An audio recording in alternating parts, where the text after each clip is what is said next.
Good morning, beautiful spirit. Rector Arundel here from Able Spirit to Me, and I am able. Aum Soham Hansaha Swaha. We are continuing chapter 4, beginning with breaking the ego system.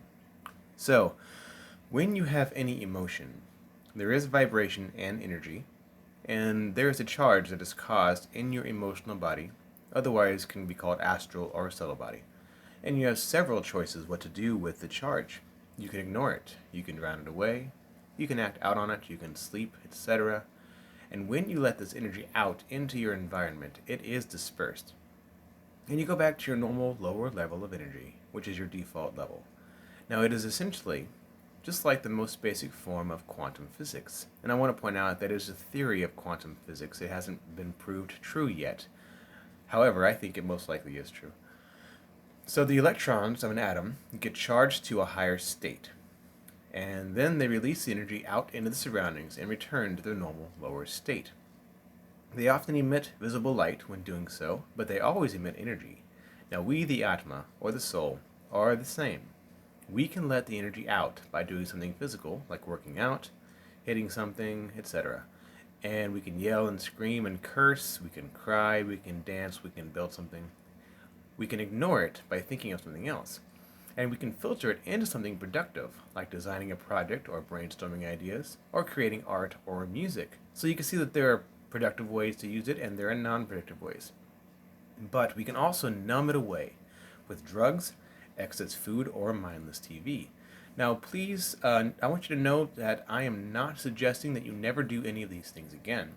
In fact, having too much energy can be very difficult to bear until you've developed the ability to hold that much energy. Now, this is one reason why all aspirants go through cycles of high intense spirituality and ebbs of low spirituality. No matter which cycle you're in, you are always making progress. That being said, we seriously want to break this ego energy system, and this is done by overwhelming it with more energy than it can handle.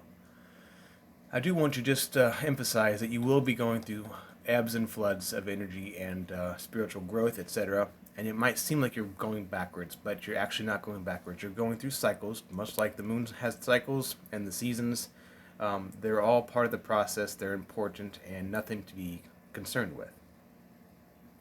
Now, the key to overwhelming the system is to build up this energy as much as possible, and this is not easy. Very few people are doing it, in fact. And I like to think of the classic geisha, who is known to have such beautiful and peaceful, calm, deliberate moments at all time. Calm movements. She walks with purpose. She moves her arm to draw with purpose. Nothing is done without pre-thought intention. And it is beautiful to those who know the purpose, and it is actually mind-numbingly annoying to those who cannot slow and conserve their energy that much. So it's difficult to watch something go slow when you're full of energy. It's just excruciating. Now, many Buddhists attempt to touch at this concept by reminding you to be mindful. Mindfulness is another word that has almost completely lost its meaning by overuse. And the real goal of being mindful is to remain in the present moment so that you do not throw away useful energy that is being generated just by living. So you are being purposely aware of how you're using your energy in every moment. Now, you do not really need to try to charge yourself with extra energy. Just simply living your regular life and saving as much energy as possible will eventually overwhelm the system all by itself.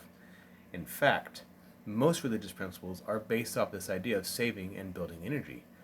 And we will get to the daily practices, but this is truly why concepts like telling the truth, not talking about others behind their backs, celibacy, and not stealing originated.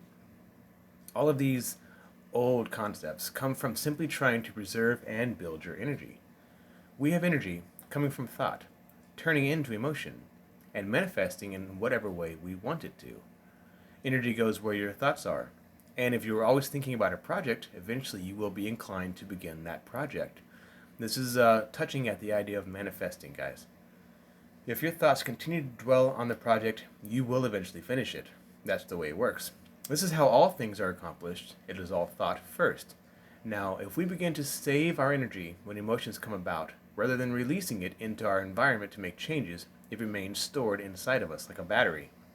It begins to vibrate and generate heat, like in an electrical cord with high amounts of electricity flowing through. It is essentially the exact same thing. Electricity is just one form of energy. Now, when we build up enough energy, we can break the system. You want to break the surge protector. We want to cause an overload. We cause a short circuit or overheat, if you will. The energy becomes so strong and powerful that it bursts, and this is what a kundalini awakening is. Now, I want to point out that this is the opposite of what is taught in most Buddhist and Hindu philosophical circles. Many believe that you must suppress these thoughts and replace them with positive ones or ignore them. And it is not uncommon for religious practitioners to try to ignore all emotional reactions, especially those who try to tell you to cure everything with meditation, okay? They observe without judgment until the feelings dissipate.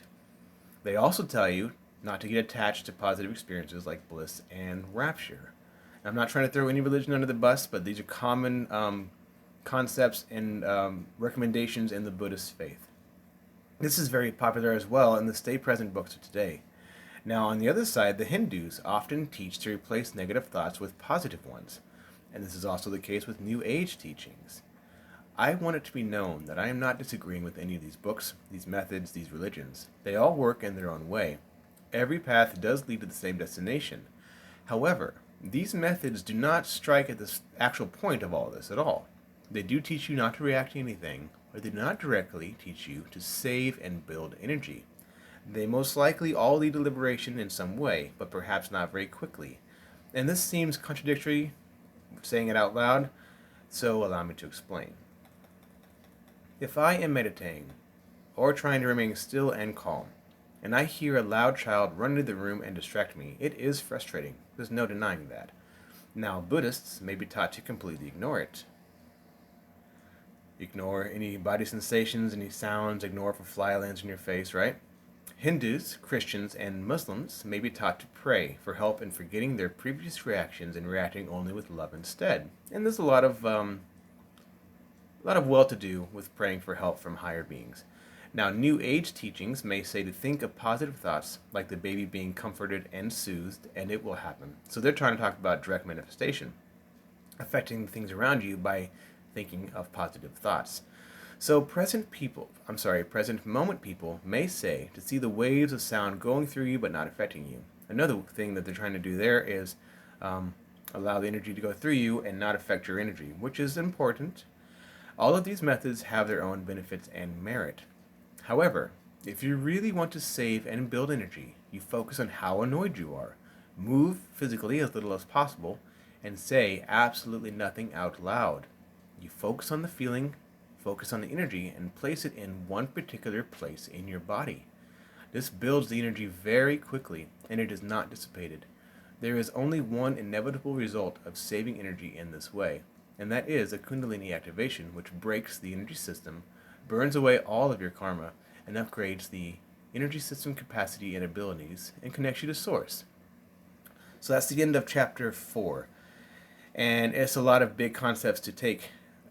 Moving on, we're going to cover these concepts even more, how we're going to build the energy, and the sensations to expect. So thank you for tuning in with me. Please comment, email if you have any questions.